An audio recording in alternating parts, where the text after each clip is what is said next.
আপনারা জানেন যে আমাদের একটা স্পেশাল ইনকোয়ারি কমিটি কাজ করছিল 9 মাস ধরে, এবং সেপ্টেম্বর মাসে আমাদের একটা ইনিশিয়াল রিপোর্ট দিয়েছিল, এবং আজকে আমাদেরকে তারা প্রায় 900 পেজের একটা কনসলিডেট রিপোর্ট দিয়েছে। যে রিপোর্টটা আমাদের শুধু এই বিপিএল ইনকোয়ারির কাজে আসবে না, এটা আমাদের কিছু দিক নির্দেশনাও দিয়েছে।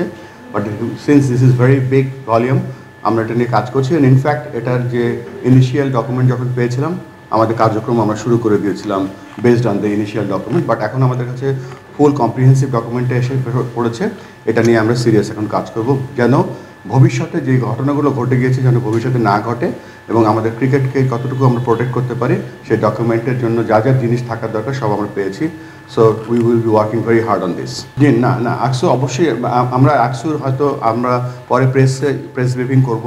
আমরা বিসিবি ইন্টিগ্রিটি আমরা নাম দিয়েছি, এবং সেখানে একজন প্রধান করা হয়েছে, এবং আমাদের ইন্ডিপেন্ডেন্ট প্রধান স্যার অ্যালেক্স মার্শাল উনি কাজ শুরু করে দিয়েছেন।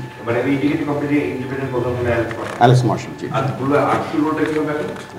আকসুর রোলটা যে নর্মাল যে কাজগুলো আমাদের ক্রিকেটকে প্রোটেক্ট করার জন্য যা যা কাজ করা সব করবে তারা। এবং এখানে একটা জিনিস বলে রাখি, যেহেতু এটা আইসিসি বাংলাদেশ ক্রিকেট বোর্ডের বিসিবি অ্যান্টি কারাপশন ইউনিট, এখানে শুধুমাত্র খেলাটাকে যে দেখে রাখা তা না, যতগুলো যেমন ধরেন অ্যান্টি করাপশনের শুধু না, অ্যান্টি ডপিংটা বাদ দিলে যা যা ইনক্লুডিং সিকিউরিটিও তারা দেখবে সেটা। অফকোর্স এটা বলে রাখছি এই জন্য যে আমরা এই কাজটা ইনফ্যাক্ট গত 1 মাস আগে থেকে এই কাজটা শুরু করে দিয়েছি।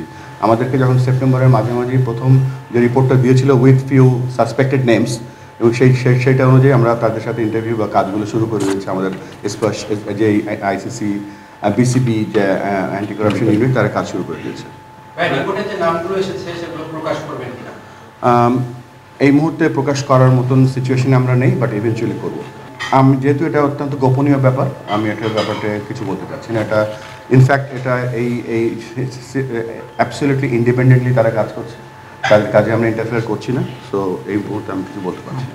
এখন আবার বলছি, এটা একটা কমিটি কাজ করছে এবং এই ডকুমেন্ট তারা ফলো করছে।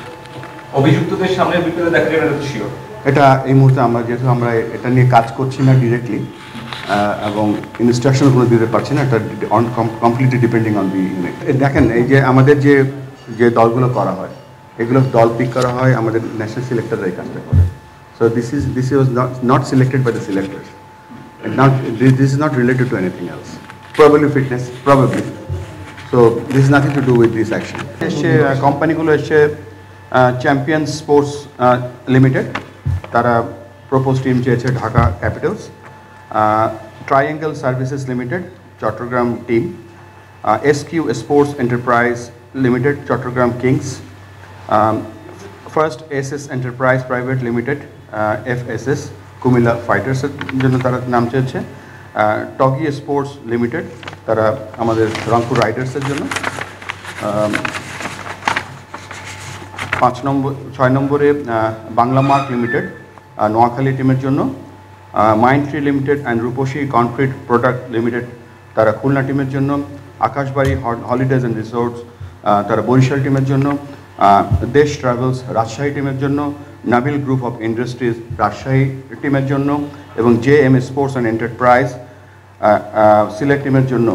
এই 11টা EOI আমরা পেয়েছি, এবং পাওয়ার পরে আমাদের যে ক্রাইটেরিয়াগুলো আছে সেই ক্রাইটেরিয়াগুলো আমরা ফলো করছি, এবং আমরা নেক্সট স্টেপ ইজ আমরা কালকে পর্যালোচনা করব তাদের যে ইনস্ট্রুমেন্টগুলো এসছে সেগুলো নিয়ে, এবং ডে আফটার টুমরো 30 তারিখে আমরা তাদেরকে ইন্ডিভিজুয়াল ইন্টারভিউ করার জন্য আমরা ডাকবো। So anything fine by Mitu bhai, Shafar bhai, pilot wants to add? আমাদের এই আজকের যে UI ডকুমেন্টগুলো না, তার আগে বলে নেই যে এটা আমরা এবারে জানেন যে আমরা 5টা এডিশনের জন্য আমরা রিওয়ার্ড করছি। সো এখানে আপনি যে নামটা বললেন সেটা আসে। আমাদের ইন্টেনশন যেটা, একটা ফ্র্যাঞ্চাইজি এখানে আসছে, there is investing a huge amount of money. The 5th year বা 3rd year বা 4th year যেন বলতে পারে যে yes, my franchise is getting some profits. So এটা একটা অন্যতম কারণ to give them for longer term additionটা দেওয়ার, এটাই আমাদের মেন প্ল্যান আর কি। So that